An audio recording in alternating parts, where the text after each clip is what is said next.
Good afternoon, everyone, and welcome to another segment of the Rape Crisis Roundtable. We are so excited to have this discussion today. Today's topic is all about ending the HIV epidemic. Today, we are going to discuss Black women, HIV, sexual health, and relationships.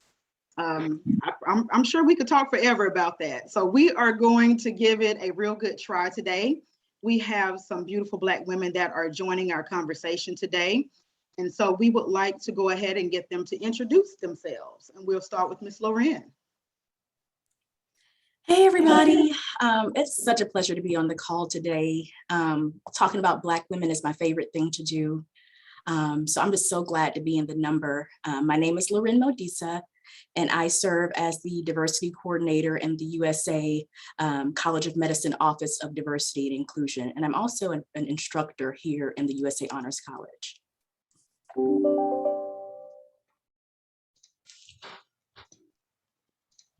Ms. Denasia. Okay, good afternoon, everybody. My name is Denasia Cowens. I am the Rural and Minority Outreach Coordinator here at AIDS Alabama South, and it is an absolute pleasure to be here today speaking with you all. Like Loren said, speaking about Black women is my absolute favorite thing to do as well. So I am looking forward to the conversation. Awesome. Hi, I'm Katrina Kennedy, victim advocate with Lifelines Counseling Services, and I am excited to be here, honored to be here, and excited to talk about the topic of Black women and dealing with the various taboo subjects that we are venturing into today. Awesome. All right, and EHE team, starting with Chanel.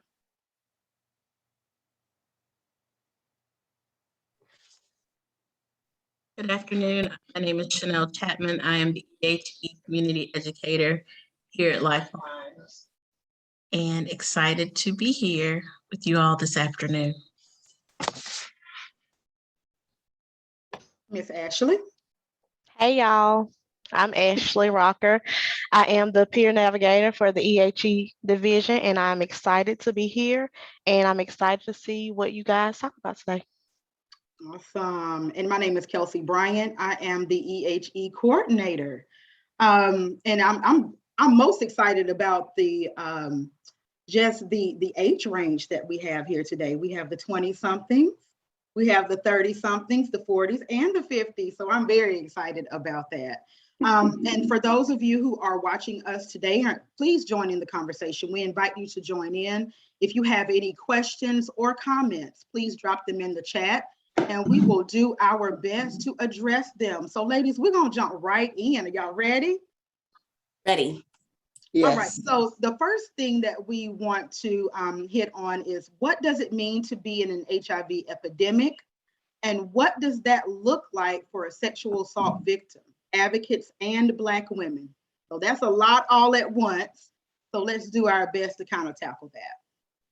What does it mean to be in an HIV epidemic? Let's start with that. What does that mean? I'm gonna just jump in real quick, since this is literally my everyday life dealing with the HIV epidemic. So I feel like being in the HIV epidemic means to be in a constant battle against stigma, against socioeconomic barriers, against ignorance, and especially in the Black community, we are disproportionately affected by HIV, especially Black men and Black women. So to me, it really means just being an advocate every day, regardless of if I'm clocked in at work or not. As a Black woman, it makes me even more passionate about my role that I'm playing in this fight against HIV. Because when you look at the stats, it is just out of this world. Like the CDC says that Black women have a 1 in 47 lifetime risk of being diagnosed with HIV. So that's like every 47 women, one of those women might have an HIV diagnosis at some point in their life. So for me, I feel like that is just like a constant fight, a constant battle, trying to make people aware of how serious this is, how real this is, and how it's not just something that should be treated as taboo all the time. For sure.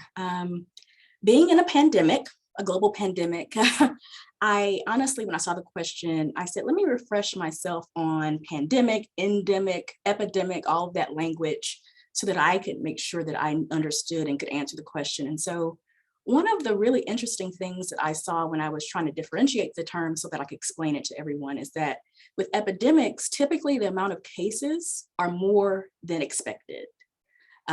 Which I think speaks to why we're on the call. When you think about HIV, how long it has been around, how long we've known about HIV, and how much work and money and science has gone into it, you wouldn't think that we're still dealing with this in the way and to the extent that we are, but here we are. And so I think living in an HIV epidemic means that in 2021, there are some things that we have not talked about, some things that we haven't addressed, and those things might be the keys to addressing it and ending it for all. Because like I said, the language that I saw around epidemics that makes it different from pandemics and endemics is that there are some unexpected reasons for why it's so severe and why it's so traumatic and damaging to a certain population, which means we have some work to do and we have some conversations to have for sure. Right. And what do you think, and this is not part of the question, but since we are having the discussion, what do you ladies think, what are some of the reasons? The unexpected things that you were speaking of, what are some of those unexpected things? I think a What do lot you of the think? unexpected things are, like Denasia said, the stigma. Yesterday in one of our small groups, we had an individual say, well, isn't it just the gay man's disease? So it's just having that lack of knowledge of not knowing that it's not only just a gay man's disease, anyone can get HIV. Sure.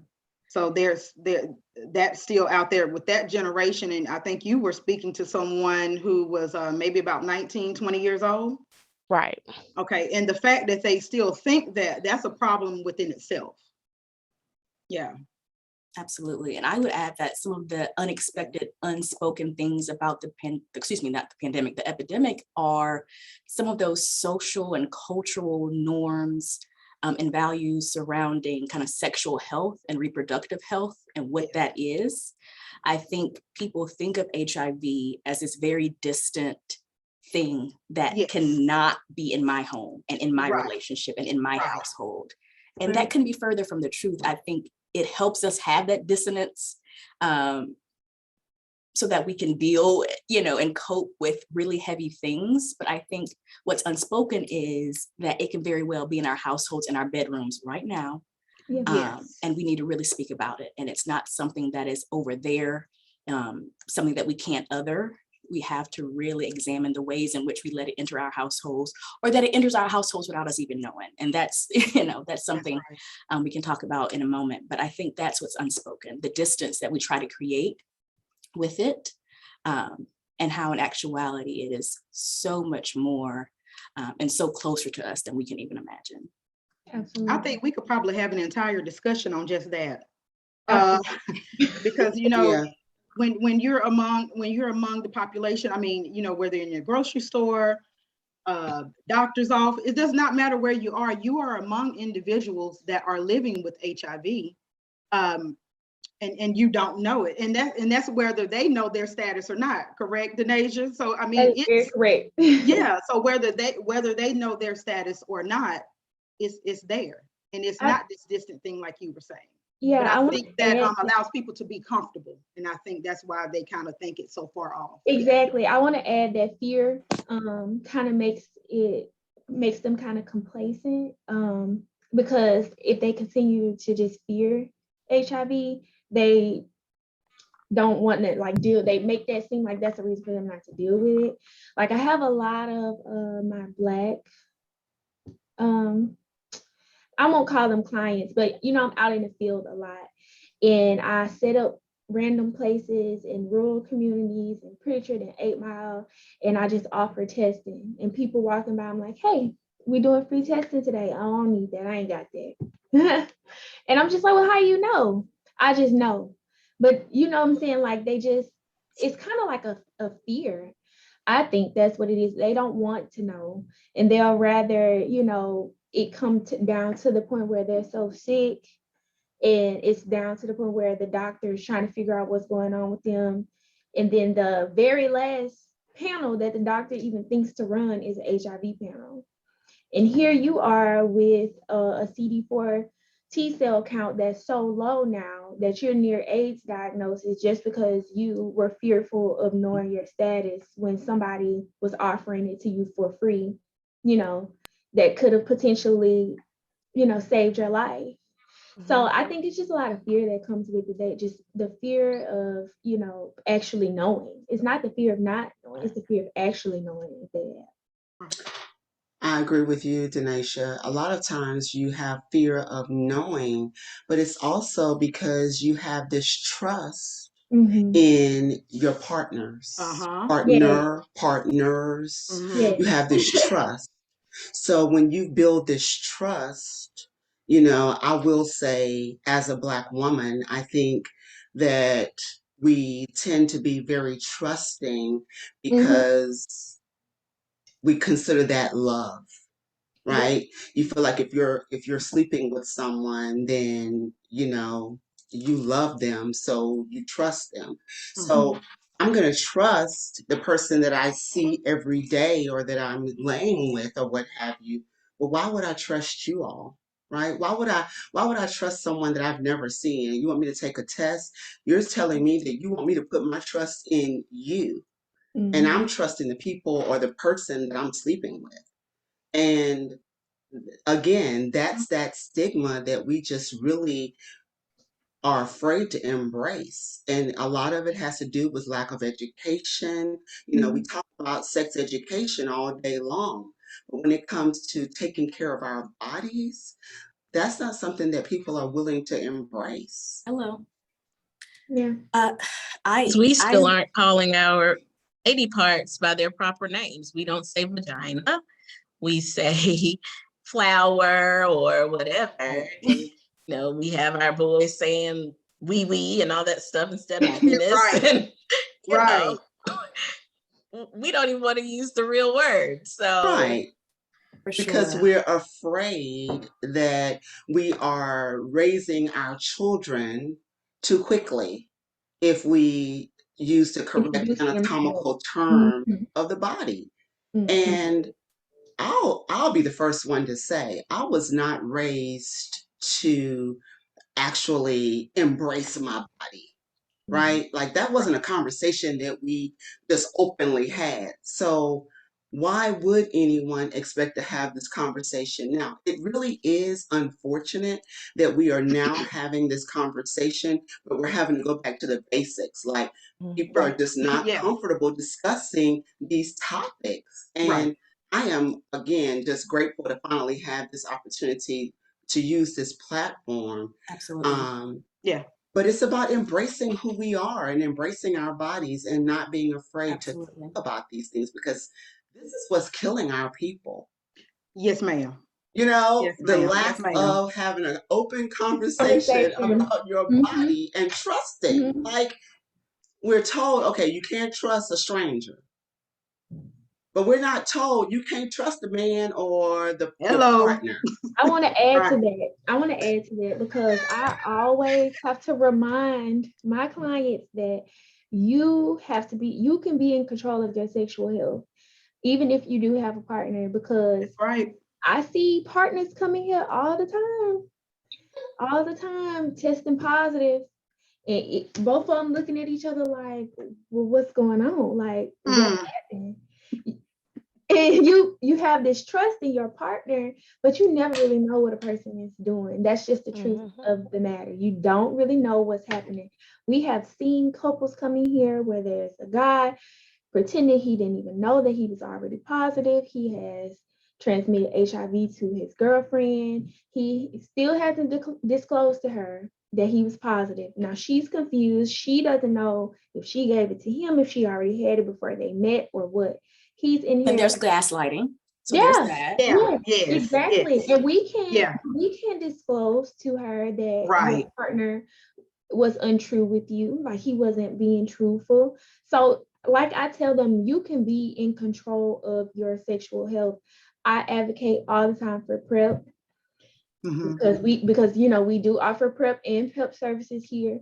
Because my first week on the job here, I witnessed that couple come in, young Black couple. He was positive since 2017 and had transmitted HIV to his girlfriend. And I was just like, wow, like she put her trust, all her body, her sexual health into his hands. And he really just did not have any Absolutely. respect for her Right. life. That's someone's life we're talking about. Right, right. This is just not, you know, something small. This is serious. She has to now be on treatment for the rest of her life. So I always say, look, while I'm advocating, I'm also protecting myself. I have no issue disclosing the fact that I take PrEP every day for the safety of myself and my life and my future. And there's nothing wrong with For that. you. Because That's right. it's hard to trust other people. That is just the truth of the matter. Yeah. I think Together, it's married, whatever. absolutely. Yeah. I think it's so important that people understand that when it comes to HIV, there's so many media narratives that paint that story about Black sexuality to say that we are overly sexual or sexualized. Mm-hmm. Us Black women having HIV at higher rates has nothing to do with our sexual activity. The Nope. level of our Nope. sexual activity Nope. has Nope. nothing to do with our Absolutely. biology. Nope. But when you really narrow it down, it has a lot to do with social and cultural things that we've embedded and accepted as truth. That's right. Especially when it comes to something Denasia said, when it comes to owning your own sexual agency and owning your own sexual health. I am a Christian through and through. Mm-hmm. However, not even however, but in addition to that, one of my favorite quotes is that I am mine before I'm anyone else's. And to be completely frank with you, as a Southern Black woman growing up in the church, those two things did not seem to align. Nope. Me taking ownership of who I am fully, completely, 100%, and me being someone within the church, based on my just kind of historical story with, you know, my religion and my spirituality, those two things don't align. Me being in charge of my own self and my own body, and also aligning with the things that I was taught. And so I think as Black women, because Black people in general are the most religious group in America, and then Black women for sure have a high level of religiosity. So what does that mean for any connections that might be there? Not there's one that causes the other, but what kind of social, cultural messaging about ownership, about body, about health, about agency can we make connections about to debunk them and really talk about why is it that Black women are dying? What truths and values do we hold true that are counterproductive to our health? And, you know, when I think back through my experiences, I think it's really the miseducation around purity culture for me, if I had to pinpoint something, and that the concepts of my vagina and my sexuality was something to be saved only as a gift or a package or something for someone else. For me. So then when that's given, because I am married, you know, so once that's given, just like any gift, once you give something to someone else, you can't be an Indian giver, you've lost ownership. So then here we are, you lost ownership. Can I say I don't want to have sex tonight because I'm a little skeptical about what's really going on? Do I Yes, you have the can. power to Absolutely push back and request, even as a married woman, that we take tests and we maintain our preventative care? Those are things that I think culture has done Black women disservice by not explaining how those things can align. You can very much be Christian, you can very much be religious, you can very much believe in marriage culture while also believing in yourself and your sexual health and your sexual agency, and putting yourself over anyone and knowing that your health is paramount before anyone else's. So I just think there's some things that it has been unclear how we can align those identities or those values within each other. And that's caused people to kind of fall out of it. Lauren, can I add something? Oh, what do you say? You have something to add? Because I don't know what to say after that. I do have something that I want to add to what Lauren is saying, because as a minister and one who does pastoral counseling, I am going to say that it starts with us. It starts with me, right? Because when I counsel with couples now, the first thing I want to know is, where was your first date? Right? Because I don't feel that the first date needs to be in the bedroom. I feel that the first date should be at a clinic or a doctor's office, getting test results together, stating that I am HIV negative, right? That's what I counsel. So it starts with me. I can't expect my counterparts, if you will, to teach me the truth. But once I know it for myself, then it is up to me to let others know where your first date should be, what your first conversation should be, what a true date is, what love is. You know what I mean? Like, it's time out for all of the sugar coating, talking about, well, I don't look like I have. Well, what does HIV look like? Can someone They please don't even explain that to know. me? Because I've been looking in books and I have not seen what a true HIV status looks like. So it starts with me, and I don't have time. I'm raising what I have raised, thanks be to God, two young men in this society. And no, they haven't always done the correct things, nor did I always do the correct things. But once I learn better, then I'm to do better and then pass it on to the next person. So if we could just, you know, uh, stop allowing people to tell us what it is that we should or should not do, and know it for ourselves, and then be present for those who may not really understand. There are some that do not have the capacity to trust what people say, and I get that. But I'm gonna tell you, and I'll tell you quick, fast, and in a hurry. You came to me. I did not call you. So if you didn't come to me to hear the truth, then I'm sorry. It's too bad, so sad, because I'm gonna give it to you like it is. If we start like that, I feel within my heart that this is when the culture can really change for the better. I'm sorry, Kelsey. That's all I wanted to say. Absolutely. 2 snaps. Well, why are you sorry? That was That's what good. I I'm was really not. expecting. That's what we were expecting from you. It's Um, just like, yeah, come on. yeah. And I meant Yes. to say it in the beginning. I probably won't need to say it to this group, but please do not censor whatever you would like to say. Yes, ma'am. Don't censor. It's fine. It's fine. Whatever you need to say, however you need to say it, however you need to get your point across, don't censor what you need to say. Because we've censored enough, right? Yes, yes. Yeah, That's it. yeah, yeah. Absolutely. So however we need to express, don't muzzle yourself. Don't censor For it. sure. Because and that leads back to the Southern culture and religion and how Black women are raised, and we should be, a certain way, and we shouldn't talk about certain things. And now we're in this situation that we're in, all because we didn't want to have a conversation. Right. And we're still not willing to have a conversation. No, we're not. No, we're not. No, we're Right? not. Because we still have this stigma of being ashamed Right. of what has happened and what people are going to say about it. Right. We are so afraid to speak our truth.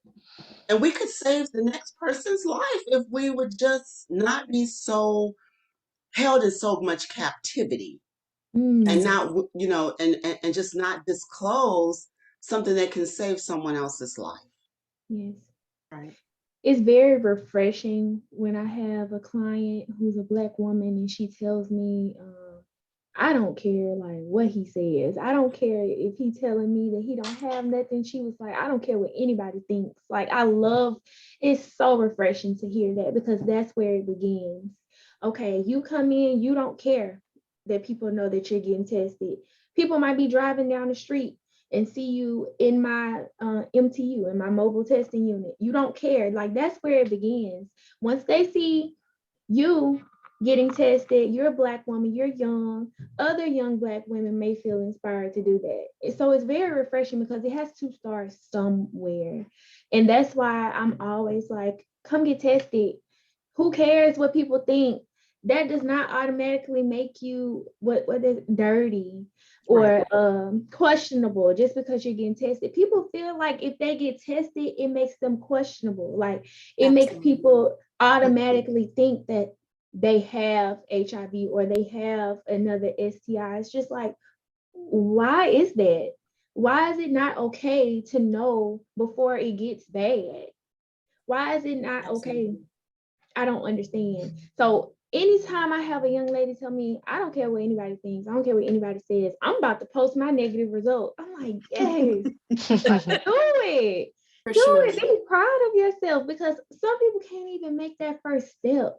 Right. And those are the main people who don't even want to use a condom when they're having sex, and then having sex with more than one person and not using protection. And they're the first people to judge someone for getting tested. And it just does not make sense to me. It's so important. And so I'm just so grateful that we have just kind of like cross-generational perspectives here, because when I think about sex and I think about relationships, a lot of what's tied into that is self-esteem. And when I was younger, teenager, young 20-something, I really thought self-esteem was about thinking that I was pretty, thinking that I was worthy, thinking that I was this, that I was that, I was educated, I was well put together, all the things that society tells us Black women we need to be. But as a 30-something, I'm just so grateful that for me, self-esteem is choosing me every single time first. Even as a married woman, I'm married. I'm still gonna choose me. And my husband knows that. And I would hope that he would choose himself first, so that we can also then choose each other. And I feel like, Denasia, something that you said, you know, that young woman who's able to say, I don't care if people see me getting tested, she's choosing herself. You know, like, I feel like that's true worth, that's true self-esteem, when you can kind of move away from like the need to be socially accepted, the need to be socially validated, to being able to say, I am in charge of my own validation. And what that means is every single time I'm posed with a question, to put myself first, to put my health first, my well-being first, my spirituality first. I'm going to choose what's best for me every single time, no matter of my relationship status. Right. Because I mean, we can go into a whole nother conversation about how social media likes to determine and depict what relationships should look like, what marriage should look like. And then recently, I've been seeing people, you know, shaming single women, married women shaming single women, thinking that there's some kind of power and safety in being married. Let's talk about that, because no. Let's go into that. It's just not, you know, you have to choose yourself whether you're single or married, and that's the real truth. And you have to have you have to work on the self-esteem that requires you and allows you to choose yourself first, no matter your relationship status. And I think that's what's really revolutionary. And one thing that culture tells us is not what we're supposed to be doing. I wish I could snap with two hands. I can only snap with my left, so I'm gonna give you pretend with the other hand. I can't snap with either, but I can make the movement. Can't really hear anything. But yes, and everything that you have just discussed also is seen in society as being selfish. And it's time to be self-full. We talk about self-care, and I think that's very important. Self-care does not have to be something that's extravagant. Right. Self-care calls for caring for one's self. Yeah. It's okay to not be a part of the crowd, or, you know, a part of the party or the life of the party. It's okay to separate ourselves from making sure that our health is on point. Right. Even yes, absolutely. It's okay to get in the middle of the room, Katrina, and hula hoop until you can't hula hoop anymore, until you are exasperated, because you're just like, girl, you can't do that no more. You ain't Yes, Right. I can. It's okay. It's okay to even laugh at myself for thinking that I can do something and challenging myself to do it. It's okay, right? I think for we as women, especially Black women, we have this total misconception on what self-care really looks like. And we think that it has to be buying a new pair of shoes or getting our hair done, but it's Mhm. okay just to sit in the room and be okay doing nothing. Like, you Yes. don't have to be a part of the in crowd. You don't Yeah. have to listen to a man telling you that you're beautiful. Look in the mirror at yourself and speak beauty and positivity over yourself. You Mhm. don't need a man to validate you, or you don't need Nope. a partner to validate you, or you don't need a crowd of people to validate you. You don't even need a book to validate you. But for those of us who know that, then it's our obligation to pass it or pay it Pass it forward forward. to others. I think there's also, and I speak to married women because that is one of the areas where that epidemic, what we're talking about lives, and it's one of those areas because people sometimes live within what they feel is the safety of marriage. They don't feel like this conversation includes them. Mm. Right. I was Yes. reading Yes. some articles a few months ago about the early beginnings of the HIV epidemic. And it was just saying how several first ladies of these mega churches Oh, yes, across the ma'am. country were dealing with, Mhm. a new, Mhm. a positive HIV, Mhm. status. And what shook, like how they were shaken from the core because of, think about what I just said, these are the first ladies First Yes, ladies, yeah. ma'am. of Black ministers in mega churches. Mhm. So these women probably felt the most safe of Oh, anybody. yeah. But what does that say? What does it say about how we view marriage? And I think also um, what we've allowed other people to define in terms of Mhm. marriage. Because I think another social reasons that may be at play is that I think Black women have a really deep loyalty to their Yep. Yes, men. ma'am. Yes, Yes, ma'am. absolutely. Yes. I think we're trying to More loyal erase than they are to us. we're trying to erase Yeah. and address all these stereotypic threats and narratives about the Black family, about the Black man. We're going to ride regardless for our men. And sometimes that means at a sacrifice to ourselves. A lot of And times so, that means at a sacrifice to ourselves. right. So if the first ladies aren't safe, And why who do you is? think you What do are? you think we And are? then also, why are we defining it in that way? Why Mm. are we uplifting and holding our Black men with esteem because they're beautiful, they're amazing, they're wonderful? But where does the accountability? Where's the accountability? Where does that fall? And know that you can have both of those and still value your Black man. But Right. I think there is this level of loyalty, untested loyalty, that really needs to be addressed or questioned, to get at some of the roots, some additional kind of social narratives that are leading to us again saying Black women are dying and we don't know why. To test that They're loyalty. they're no more sexual than anyone else. They're no more No. anything. They're not biologically designed any different. So what is the behavioral pieces of it? What's the social pieces of it? How does our relationship with Black men, and I know one of the questions we'll probably get to is intimate partner violence, and kind of like that dynamic between a Black woman and Black man, or a Black partner and a Black partner. Where does loyalty and assumptions of loyalty and what that means, where does that lie? For sure, that's something It I needs think to be about. questioned more, most definitely, because the numbers don't lie. Black men have the most HIV diagnoses every year. So when you think about Black women trusting these Black men on this superb level, and Black women are now up there with Black men in stats, it's not because we are the ones stepping out behind their backs. It's not because we're the ones being overly sexual. It's because they are the ones stepping out behind our backs being overly sexual, but we are the ones putting our trust in our body into them. And that's why, like you said, that loyalty is being unquestioned. It needs to be questioned more. Why are we afraid to say, hey, I feel like we should get tested together? Why are Black women afraid to talk about that with their partners? Because I know that, my Twitter following is pretty mature. I don't know. But we talk about sex, we talk about STIs and HIV all the time, but there is literally Black men out here who say, well, my girl don't have nothing, so I don't have nothing. And I'm just like, what? That's not how that works. No, not at all. Not at all. So they're saying that unless their girlfriend comes to them saying that I'm having this issue or I went to the doctor and this came up, they don't ever check in on their own sexual health.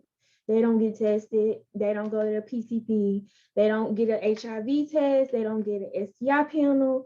Like, what? Why? First of all, as a woman, as a Black woman, you need to be questioning your partner about their status and asking for some type of proof. Let's stop going off of their word and saying, oh, well, he said he's fine. He said he got tested like 6 months ago, hadn't got tested at all. Like, where is that proof? Why are we so trusting and why are we so loyal to them when it comes to this? That's why I keep telling all of like my clients, like, you need to be in control of your sexual health. Okay, you're in a relationship. I get it. Y'all don't use condoms. That's what people who are married or who are in really close relationships do. They don't use condoms sometimes. But you can also, as a couple, come in and get a test done so that you can see each other's status. But Absolutely. why are you afraid to bring it up? And I guess that's what, like Lauren said, we can get into the intimate partner violence. Are you afraid that things will get violent? Are you afraid that it's going to shake up the relationship? Is that what it is? Because I'm always trying to figure it out. Like, when I'm talking to them, they're like, well, I'm just getting tested because I don't know what he's doing. I'm just like, okay, but why didn't you talk to him and try to get him to come with you? Right. Why don't you try to get him to come? Right. Or maybe on a separate occasion. Y'all don't even have to come together. It's confidential. It's only not confidential if you tell each other. But I'm just like, are you afraid of him? Are you scared that something's going to happen, like he's going to retaliate against you because he's going to leave? You don't trust him, or is he going to leave you? Is that what it is? Like, I'm just always trying to figure out why it's always the woman and not the man coming to me too. Naisha, I think it has a little bit to do with everything that you're saying, all of the questions, but primarily I think it also has to do with power and control. Yep. Being submissive, giving man dominion. And I know that the Word of God tells us that we should be equally yoked. And I don't think that there are a lot of people that really understand what being equally yoked means, right? And communication is key. And let's just be real. Our Black men and our Black women do not know how to communicate. No. There is no communication. I've been married 25 years, and I'll be the first one to say communication, it was a rarity in my house. And I had to either decide that I was going to encourage my husband to talk, or I was going to have to walk. Because communication is key. And now I'm in a place where if you can't communicate with me, then, and we're not talking about something that's like-minded, then we don't have anything to talk about. Now, am I doing the complete will of God? Am I being submissive? Am I giving my husband dominion? Maybe not. But Lorraine even said this earlier when she said that it comes down to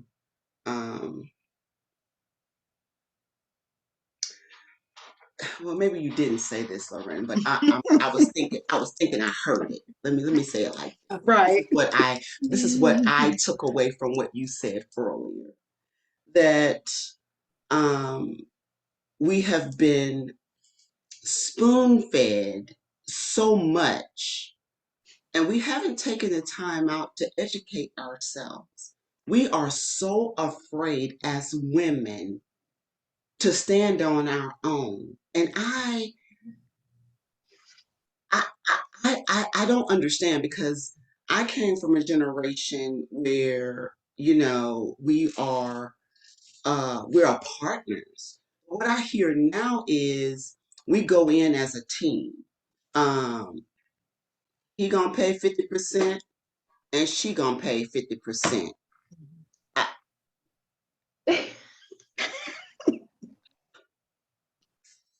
Uh-oh. and my logic is, Maria said, "Uh-oh." She said, You "Where you paused going, there, so I knew she was about to come with the heat. She my just paused. logic is, what happens I if love it. the 50% can't come in to cover the other portion? Who's going to take control and pay the 100%? Hmm. It's communication. That's what it all boils down to. That's We it. are so afraid to communicate. We are afraid to even call our partners out when they don't want to communicate, for the fear of losing each other, or for the Absolutely. fear of them stepping out, or for the fear of them not bringing everything to the table. Right. That's right. Absolutely. It reminds me of all of those idioms about, this is my better half. This person completes me. Mm, I am now made whole. mm. And I love my husband, y'all. I love that man. But I was whole before. Yes, And I'll be ma'am. whole after. Yes, ma'am. And I have to do what I have to do to maintain that, whether he's there or Mhm. not. And he would say this. He's like, that sounds like my wife, And I think that's part of the narrative when we talk about our, wondering why there's fear, and there's kind of like, why are women waiting on men to help them or take or do the right thing? Right. Well, you can't worry about that. But what you can do is be your whole 100%, take your half back. If that's your other half, take it back Right. and take care of yourself. And I know that love That's it. right. men will be there regardless. It's like you said, it's teamwork, it's companionship, but everything else, like the great Jasmine Sullivan said, this whole time we had men thinking that the vagina was theirs. Yep. Yes, ma'am. Little Yeah. did we know it was ours. To Yeah. begin with. Come on, Jasmine. Yeah. That's Yeah. she was I preaching love in this it. last album. But Yeah. yes, like Yes, this whole ma'am. time, it's She gonna be deserves a Grammy. ours. Come on, hook up with a Grammy. Yes, she deserves does. it. Our Yes, she body, does. our health, our vaginas are ours when we came in this world. It'll be ours when we leave this world. It doesn't stop being ours when we get married or we're in Right. these committed relationships. So we have to maintain, we have to take care, we have to prioritize it at all phases of our life. And I think just kind of like that gets confused. And what do you do when you prioritize you and your health and your vagina and you have ownership of it all the time? I think you don't have to ask those questions about, I'm waiting on him to go. And no, I won't wait on you. If you don't want to go, that's fine. But you know where I will be? You'll find me here. You'll find me at Right. A's Alabama South. Right. You'll find me with Denasia. Mm-hmm. Yeah. Yeah. Yeah. And that's real. Yes, absolutely. I'm sure she cut her camera off, but I'm sure Katrina has written that down. So Lorraine, don't be surprised if part of your discussion bullet It's in a point sermon. sermon, okay? Listen. I'm just saying. That's just my truth. Listen, I'm the Yes, right ma'am. 30, Yes, almost ma'am. 31 years. Mhm. And I'm just so grateful for being in communication and communion with women Right. who pour life and truth into me. And it's so important that we do so for each other. Yes, ma'am. And like I said, redefining what relationships are like, because nothing about what I was raised or saw about being in a relationship, being a wife, meant that I was selfish and I prioritize, and my vagina is my own and I get to do it what I want to do with it. Nothing, I didn't see that anywhere. No. But yeah, I'm grateful that I'm there now through the work and the help of other Black women. We all we got most times. Yes.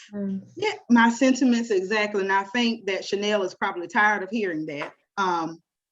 And Ashley, but yes, I say that all the time. Whether we know it or not, we are all we have.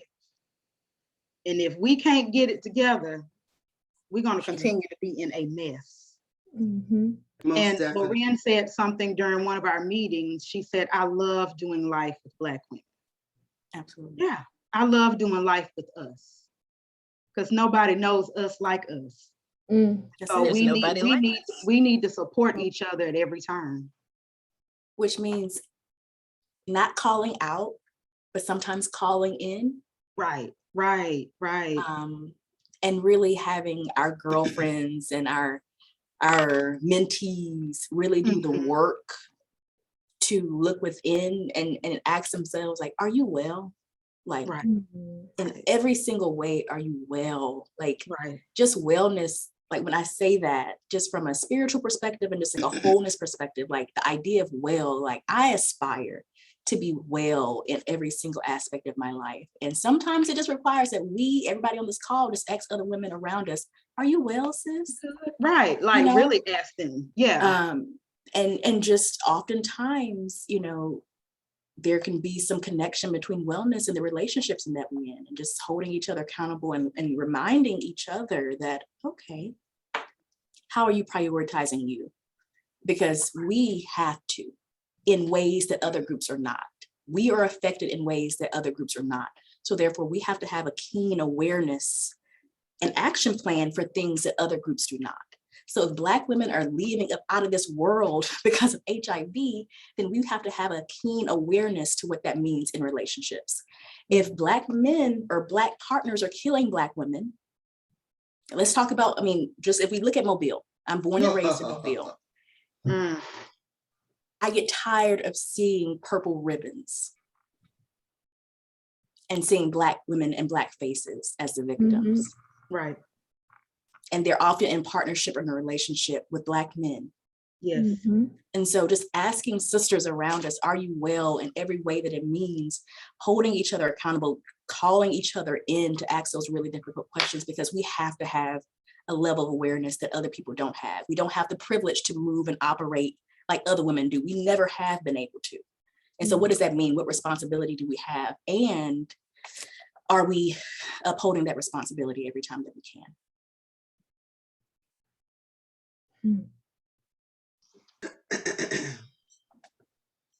I'll mute. No, don't mute. Don't mute. Does anybody Please have don't. anything to add to that? Since we're going to roll right into intimate partner violence, what does that look like? What is that? It's what we see at the end of life. We don't hear about it until it's the end. It's something that we should start talking about and feeling comfortable talking about before it gets to the point where we're seeing and hearing about it on the news, about losing lives of our sisters and our brothers. It is taking our people out, but we are not comfortable in discussing it until the end. Right. Until the purple ribbon is up. And Along with the black ribbon. I am so sick and tired of us, like Lauren said earlier, not checking in with one another, not feeling comfortable enough to talk about what's going on behind closed doors. Because we're so afraid of our partners feeling betrayed and possibly going. And so instead of waiting on someone else to trust us to talk about it, and I think, Lauren, I think we've all just kind of touched on this leading up to this topic now, but it's about being comfortable with checking in with others. Because the intimate partner violence is everywhere, from verbal to physical. Yeah. But we are just and sexual. and Yes, ma'am. definitely sexual. Yeah. Definitely sexual. But we are just again, it's a taboo subject. And it's not something that we should wait on others to come to us and talk about, but it's also about us holding each other accountable. Yes. It's about creating a safe space. And just sometimes we don't allow people to feel like there's safety in who they're talking to or where they are. And we just have to somehow find and be a presence so that they know and feel that we're a safe space. I think once people feel the safe space, they'll be more willing and more open to talk and share and let us pour into them, and then therefore they'll reveal more. But we have to learn how to just be a safe space. And And I'm to just, actually model that, because I Yes. think there are a lot of people that don't know what safety looks and feels Yeah. like. So if I don't know what it looks like and I don't know what it feels like, I don't know how to when do it that. shows up, then I don't really how know do I identify I it? don't know what to do with that. Right. I don't know what to do with that, because my whole life has been filled with negativity and toxicity and fake people and just all of these different things. So when safety actually does show up, what do I do then? Right.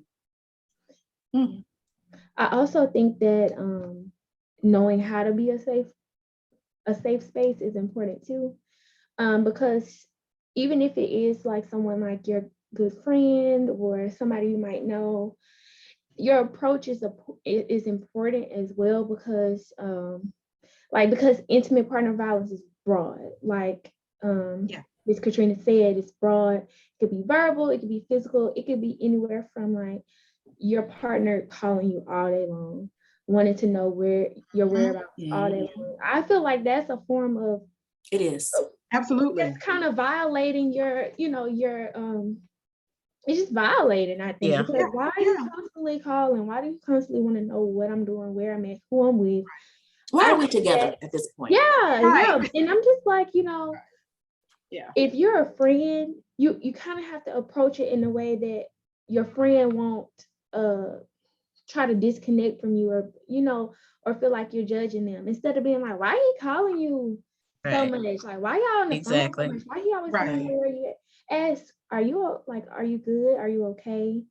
I'm kind of concerned that your boyfriend is always calling every time we're together. Like, I would like to be able to spend time with you without, you always having to be on the phone. I want to have girl time. Maybe like open it up to where they can kind of feel comfortable. Like, there's no shame. Yeah, there's no shame. Right. There's comfortability there. They can open up to you instead of feeling judged by you. Right. I think knowing how to be a safe space is important too. Right. Because Your sometimes approach. we might, because especially when we feel like this is something that's, weird to us, that is not normal to us, we'll kind of like, we'll look at it, side eye it, and like immediately becomes about it. But we kind of have to be more conscious of how we are approaching it, because that's right. You gotta make it to where that person feels comfortable and feels safe, and that's how you get results. For sure. Instead of you ending a friendship because they feel judged. And Kelsey, you did say we can keep it real, right? Yeah, all the way. We have to stop saying that's not my business when you see people, Black women, Yes, we gotta stop. People, we talk about these like taglines: support Black women, protect Black women. Okay, what does that mean in real time? Exactly. Right. If you see this woman in a distressing situation, we have to stop saying it's not our business. Right. That is the opposite of protecting. That's the opposite of supporting. Right. And I see so many people just living in Mobile. I've seen so many funerals happening of Black mothers at the hands of their partners. Yes. It is so tiring to be a Black woman sometimes. And seeing the lack of sanctity that surrounds our lives, and the ways in which people can put their noses in every single thing else. Yes. You are up to date and aware of everybody else's business. Speak on it. Spend time typing and talking about it. But when you see a woman in distress, maybe a few days from losing her life, it is none of your business.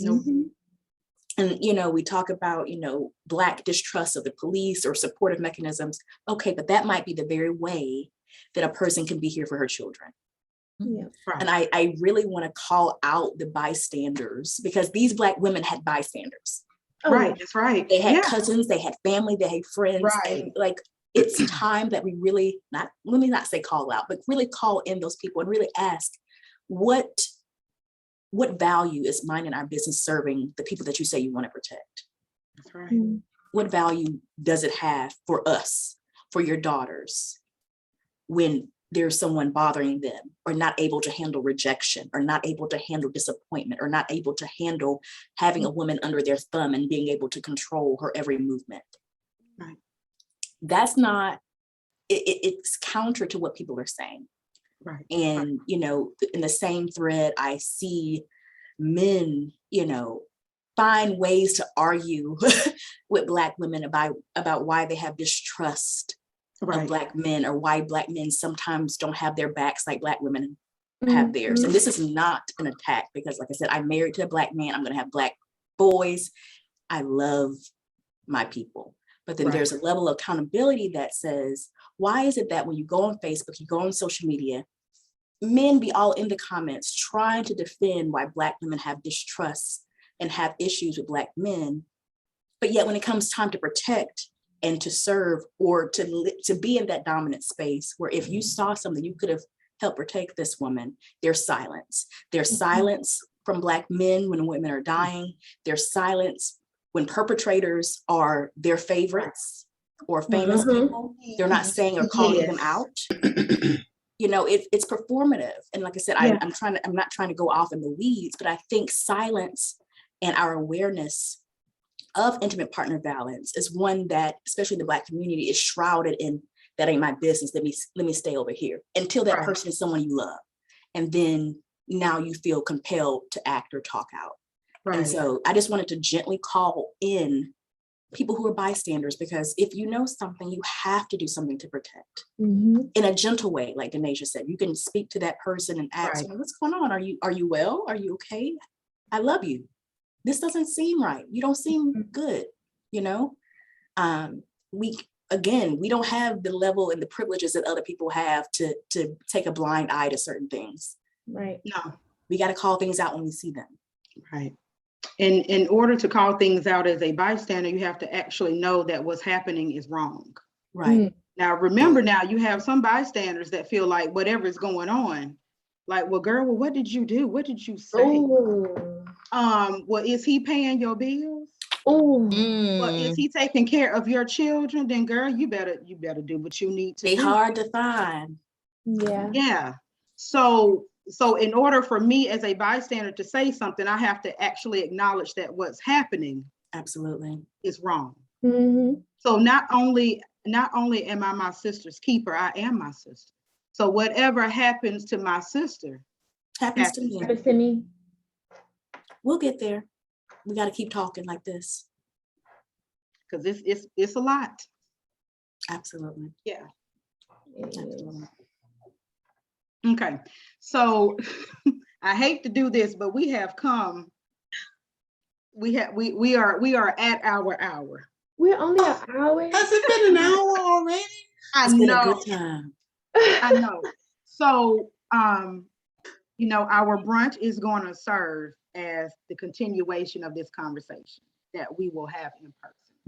Mhm. So I know if it is going to be as half as powerful as this conversation has been, it's going to be amazing. All 2022, we're calling people in Yes, and calling ma'am. things out. Yeah, absolutely. Right? Did somebody write that down? Or it's being I'll write it down. recorded? That's all right. We'll go back because we're going to be using that. Sounds good. Yeah. I am my sister's keeper. I am my sister. Not only am I my sister, I'm her not only am I her keeper, I am her. For sure. Yeah. Yeah. Any lasting comments, any last comments or anything that we might want to expound upon before we wrap things up? I don't think we have any questions or comments in the chat. So anything from you ladies before we say our farewells until next time? No?